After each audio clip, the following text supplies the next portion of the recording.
Hello, good morning. Nag-lunch na ba kayo? Ito yung lunch ko. Gulay. Ito po, may kamatis ako. Tapos may nilagang talong. Tapos, okra. At, umuusok pa. Tapos, yung bagoong na may lemon at sili. Diba? Simple lang ang buhay, ano? Kasi, sabi nila, kung ano yung meron, huwag na tayo maghanap ng iba. Uy, wala naman akong ibig sabihin. Ang ibig ko sabihin, kasi, di ba, kung ano yung nandyan,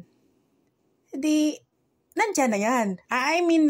Nandyan, may kamatis naman, meron naman akong talong, tapos meron naman kaming, meron akong okra, okay na ako dyan, tapos may bagoong. Tapos alam nyo, ayan. Ito, ang tawag nila dito is kidney mango daw ito. Kasi maliliit ito. Ang gusto ko kasi sa mango at saka yung sa saging.